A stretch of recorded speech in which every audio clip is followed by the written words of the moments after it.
Good evening, everybody. Hell's Unicorn here again, and I'm actually going to be doing something a little bit out of character tonight. I'm actually going to be interjecting in an ongoing debate between two users, fairly well-known users, one being Fringeelements, I don't want to mischaracterize his viewpoints. I'm going to say he is simply an anti-statist YouTuber. I'm not going to apply the term libertarian or anarchist because I know in past videos he's made some distinctions between himself and the generic applications of these particular terms.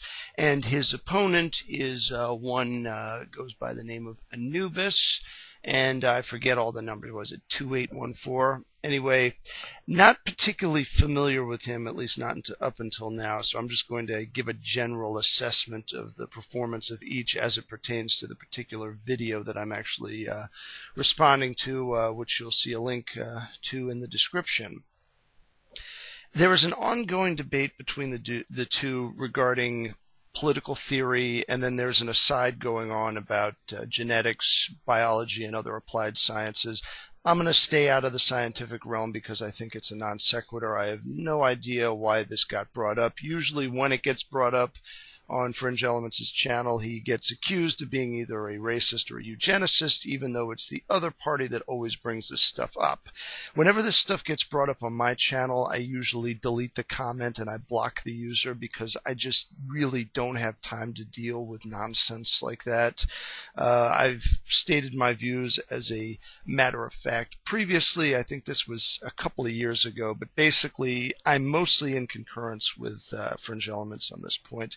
I do believe that there is a compatibilistic relationship between certain genetic determinisms and actual actions of the will in the process of education. I do think that every individual is different, and I also believe that there are tendencies that are inherited genetically from previous generations. I would think that this would be common sense amongst biologists, but apparently political correctness has wormed its way into the sciences. Where to start with this whole thing? The entire debate kicks off with Anubis making a response that is a long time coming. We're going back, I think, quite a bit here from when Fringeelements made his first video correcting some incorrect assertions made by Anubis. At least according to Fringeelements, they were incorrect. I didn't actually watch the specific video that he was referring to when he made that first video, but one thing in particular that I noticed in Anubis' first response is that he made the claim right off the bat that he is a former libertarian. Before I go any further on all of this, I just want to say right now, when somebody comes up to me, argues a very ham-fisted version of statist politics and then throws in that they're a former libertarian, I have a very hard time believing them. And I know Fringeelements brought this up also, the quote-unquote no true Scotsman fallacy, which gets thrown around really liberally here on YouTube. It's almost like a religious mantra, gets thrown around so much. And it's just, whenever somebody says that, when they say that, I'm a former libertarian, my immediate response is, define what libertarianism is. Because the truth of the matter is that libertarian, unless you're speaking about a specific school of thought, can mean a number of different things. Noam Chomsky is laboring under the delusion that he's a libertarian, something that I'm always constantly running into. And, there's certain people that have communistic leanings that claim to be libertarians, and yet they make these assertions alongside it that there needs to be certain forms of coercion within a localized context, as if, having a state is a matter of size and not a matter of application. And I think that's what Anubis' problem is. I don't think he truly understands what the actual focus of liberty-based politics circles around. Now, I come from a different school of thought than Fringeelements. I'm more in the minarchistic line of thinking. But I think on a couple of points I might actually be in agreement with him, and I think it may just be that I haven't thought about it in his terms. And this is what I'm going to get into here in my sort of explanation of this whole thing. It is my personal opinion that the ultimate thing that separates an actual belief in individual liberty from authoritarianism is a question of functionality of government. And this is the point I really, really want to drive home here. We have a dilemma presented before us today in modern day politics, and it's almost universal to every country and nation out there. Is one individual person either above or beneath another in terms of political power based on his office or his profession? Now, I want to think about this for just a second here. The fact that someone holds either an elected office or is appointed to some form of task involving government, does that put them either above other people in general, or does it put them above the law? Because according to the recent succession of political elites that America has had in particular, the overwhelming wisdom is that yes, the government is in basic respects above the law. They can rewrite it, change it, do things in secret, just like good old Craig in South Park, flipping off Mr. Mackey, and then after being caught in the act says, "No, I didn't." Only in this case, the government is able to actually put a barrier blocking the senses from the flipping off occurring so that Mr. Mackey cannot even object to it. I come from the school of thought that no person, no human being has the right to claim any authority over another person by virtue of office or profession. Therefore, when the President of the United States commits murder, it is my opinion that he gets sent into the same prison with all the other rats of society. He doesn't get special treatment. He doesn't get articles of impeachment. He doesn't get all of this other stuff. I think that impeachment is a very wrong-headed context, and this is where my anti-federalist leanings come out. I argue that I tend towards being a constitutional Republican, but the truth is I have anti-federalist leanings that are, in some ways, people would call them quasi-anarchistic. They're not, though. I mean, the model of government that I support is recognized by most anti-statists as being some minimal form of state, but I argue it through the belief that public office is bound by the same laws and the same procedures as private sector offices, as it were. Therefore, I would support a system where there is no special process by which officers of the state or the government, I think government's a better word, would be subject to the same punishments and the same general treatment as anybody else. The whole purpose of having a government really is that a certain segment of the population sets aside their private endeavors in order to maintain social order. It's a question of functionality, not a question of stature.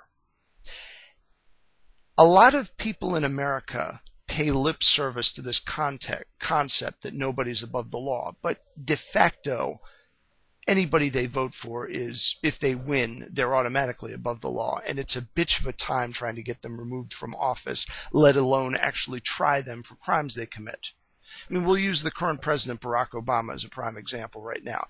He is currently acting in a extra-constitutional fashion. He's actually prosecuting two wars, one that's on the news all the time over in Libya, and another one that's secret over in Pakistan, and he's using the CIA for that one, so that way he has an easier time covering it up.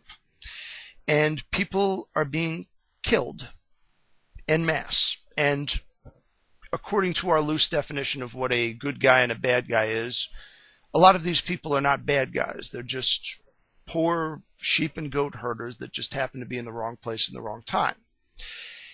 If I were responsible for somebody's death, there would be potentially extradition, maybe not, but there could be. There would be charges filed, and I would have to defend myself in court. Barack Obama doesn't have to defend himself in court. Let's just be real in a general sense. The current political structure that we have in this country is based on a model of government that uses a constitutional prop to prop itself upon. That's what the Constitution has generally been rendered. It's been rendered a nice little theatrical prop, similar to the way the Bible is paraded around in courtrooms and say, "Do you swear on the Bible?"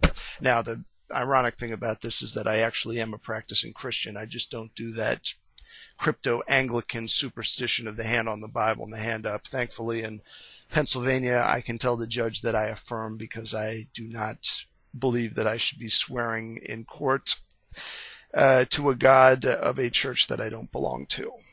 That's a different line of reasoning than what I think either Fringe or Anubis would use if they would ask to affirm in court, but I think it's their right to affirm because, let's face it, even if we did have a country that was governed by a majority that was of the particular Christian church that I belong to, the whole idea of applying that to a court system with so many people with differing opinions on this, it wouldn't go anywhere. Swearing on the Bible is not going to stop people from lying, as George Carlin stated. Anyway, I'm getting off on a little bit of a tangent here, back to the original point. The point is that the fact that the state, or as I prefer to call it, the government, performs a necessary function does not mean that it should be placed on a pedestal above all of the other necessary functions of human society, which are subsumed under the general concept of the market. I think that Anubis has got this idea in his head, and I think he's gotten it from these other neo-lib idiots on YouTube, that the market consists only of big industrialist types with, a cigar in their mouth. They sleep with $1 million in their bed, and, they basically laugh at everybody smaller than them. That's actually a good description of the way most politicians are, particularly ones that people who think the way Anubis does vote for.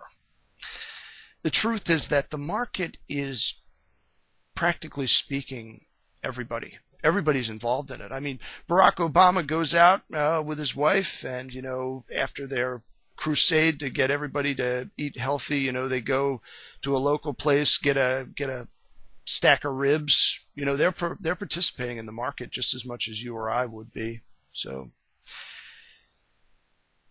the point I'm really trying to get at here, and I am rambling a little bit, is that Anubis is coming from this very highbrowed and, above the fray kind of mentality.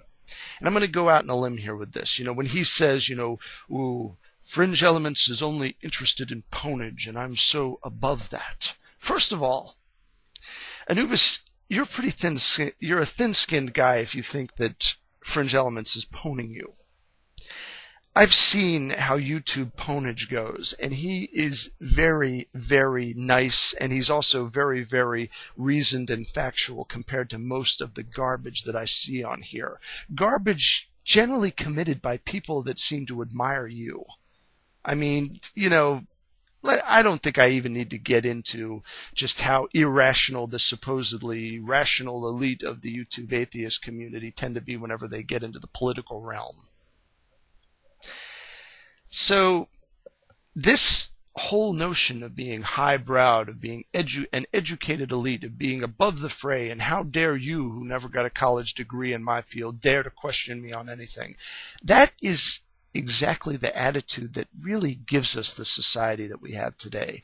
That's the attitude that gives us people like George Bush, Senior and Junior, and Barack Obama, and all these other political elites, and all the people in Congress. They are functioning on this assumption that they are some form of an elite, and therefore they can dictate to every individual in this country and the market in general how things are going to be, regardless to whether or not they know anything about the particular subject which they are decreeing orders to, in this case the market. What does the average politician even know about the market? I mean, I know that the Paul family actually has a pretty rich tradition of economic study, but when you talk to people like Barack Obama or Harry Reid or some of these other so-called, political leaders, when it comes to economics, most of them don't really know a screwdriver from a bus driver. But they have this highbrowed mentality that because they came from a prestigious Ivy League school, or they have such and such amount of money or yachts or whatever the hell else they think it is that they think makes themselves so important, they have this mentality. And honestly, Anubis, your idea of grandeur, to me at least, is far more offensive than any set of profanities that anybody could throw at another person in the discussion. Quite frankly, your inherent elitism is actually a little bit more off-putting than TJ's random Tourette syndrome outbursts on a given political topic that he knows absolutely nothing about. And in closing, I'm just gonna close this off with a little zinger, since obviously Anubis has got this delusion of persecution, and he thinks that everybody's out to pwn him over in the humble little libertarian camp here. Your assertion, Anubis, that because you are a past libertarian that you have some form of expertise on the general topic, it's about as absurd. I find that as absurd as you would find me asserting to you that because I spent 4 years of my life as an atheist, that I'm somehow more qualified than you in the topic of atheism because of that, or that I'm some kind of expert that can duke it out with you on that. Whether or not I think that's a non sequitur, I don't really care about what atheists think. Otherwise, I'd be making religious videos on this channel, which I don't. But I want you to chew on that for a little bit, because I know that your atheism is important to you, Anubis. It's something that that you're proud of. So we over here, we don't say that we're proud of our libertarianism. We're happy with the notion that we have an idea that could potentially work if we would just have some damn leeway to try and implement it. But just think about that for a second here. Assertions of past knowledge in a particular field doesn't speak to your present knowledge, and your present testimony isn't terribly impressive, and your attitude isn't either. I, for one, don't like the idea of talking to someone who thinks that they're talking down to me because I'm beneath them. And that's the way you come off. And you do invite a good amount of criticism when you do that. Just something to think about. With prudence to myself and benevolence to all of you, good evening.